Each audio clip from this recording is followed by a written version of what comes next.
ಇನ್ನು ವೃಶ್ಚಿಕ ರಾಶಿಯವರ ಭವಿಷ್ಯ ಹೇಗಿದೆ ಗುರುಗಳೇ? ವೃಶ್ಚಿಕ ರಾಶಿಯವರಿಗೆ ಒಂದಿಷ್ಟು ಸಣ್ಣ ಪುಟ್ಟ ಏರುಪೇರುಗಳನ್ನು ಈ ವರ್ಷ ನಾವು ಕಾಣ್ಬೋದು. ಅವರಿಗೆ ವೃಶ್ಚಿಕ ರಾಶಿಯ ರೈತರಿರ್ಬೋದು, ಸರ್ಕಾರಿ ನೌಕರರು ಅಥವಾ ಬೇರೆ ಬೇರೆ ಸರ್ಕಾರಿ ಅರೆ ಸರ್ಕಾರಿ ಸಂಸ್ಥೆಗಳಲ್ಲಿ ಕೆಲಸ ಮಾಡ್ತಕ್ಕಂಥ ನೌಕರರು ಅಂತಂದರೆ ಈ BL, HMT, HL ಇಂಥಲ್ಲೆಲ್ಲ ಕೆಲಸ ಮಾಡ್ತಕ್ಕಂಥ ನೌಕರರು ಮತ್ತು ಸಾರಿಗೆ ಇಲಾಖೆಯಲ್ಲಿ ಕೆಲಸ ಮಾಡ್ತಕ್ಕಂಥವ್ರು ಮತ್ತು ಈ ಸಾರಿಗೆ ಇಲಾಖೆ ಅಲ್ಲದೇ ಸಾರ್ವಜನಿಕ ಸೇವೆ ಅಂದರೆ ಹೋಟೆಲ್ಲು, ರೆಸ್ಟೋರೆಂಟಲ್ಲಿ ಕೆಲಸ ಮಾಡ್ತಕ್ಕಂಥವ್ರು, ರೆಸ್ಟೋರೆಂಟ್ ಮಾಲೀಕರು, ಬಾರ್ ಆ್ಯಂಡ್ ಸಣ್ಣ ಸಣ್ಣ ಮದ್ಯದ ಅಂಗಡಿಯ ವ್ಯಾಪಾರಿಗಳು, ಮಾಲೀಕರು, ಇವರೆಲ್ಲರಿಗೆ ಕೆಲವಷ್ಟು ರೀತಿಯ ಸಮಸ್ಯೆಗಳನ್ನು ಈ ವರ್ಷ ಕಾಣ್ಬೋದು.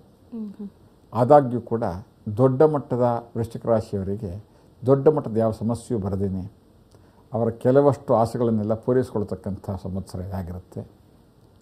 ಇನ್ನು ಭೂಮಿಯ ಒಳಭಾಗದಲ್ಲಿ ಕೆಲಸ ಮಾಡ್ತಕ್ಕಂಥವ್ರು ಅಂತಂದರೆ ಮೈನಿಂಗ್ ಡಿಪಾರ್ಟ್ಮೆಂಟಲ್ಲಿ ಕೆಲಸ ಮಾಡ್ತಕ್ಕಂಥವ್ರು, ಮೈನಿಂಗನ್ನು ವ್ಯಾಪಾರ ಮಾಡ್ತಕ್ಕಂಥವ್ರು ಅಂದರೆ ಅಲ್ಲಿಂದ ಮೆಟೀರಿಯಲಿಂದ ವ್ಯಾಪಾರ ಮಾಡ್ತಕ್ಕಂಥವ್ರು, ಸಮುದ್ರದಿಂದ ಆಚೆ ವ್ಯವಹಾರ ಇಟ್ಕೊಂಡಿರ್ತಕ್ಕಂಥವ್ರು ಅಂದರೆ ಫಾರಿನ್ ಲ್ಯಾಂಡಲ್ಲಿ ಕೆಲಸ ಮಾಡ್ತಕ್ಕಂಥವ್ರು, ಅವರುಗಳಿಗೆಲ್ಲ ಅತಿ ತೃಪ್ತಿಕರವಾದ ನೆಮ್ಮದಿಯಾದ ಸಂವತ್ಸರ ಇದಾಗಿರುತ್ತಮ್ಮ. ಆರೋಗ್ಯ ಹೇಗಿರುತ್ತೆ ಗುರುಗಳೇ ಅವರಿಗೆ? ಆರೋಗ್ಯದಲ್ಲಿ ಕೆಲವಷ್ಟು ಹೊಕ್ಕಲಿನ ಕೆಳಭಾಗ ಅಂದರೆ ಶರೀರದ ಕೆಳಭಾಗದಲ್ಲಿ ಕೆಲವಷ್ಟು ಸಮಸ್ಯೆಗಳನ್ನು ಕಾಣ್ಬೋದು. ಅವರು ಸಣ್ಣ ಪುಟ್ಟ ಒಂದು ಸರ್ಜರಿಗೆ ಅಲ್ಲಿ ಅವಕಾಶ ಬರ್ಬೋದು, ಅನಿವಾರ್ಯ ಬರ್ಬೋದು.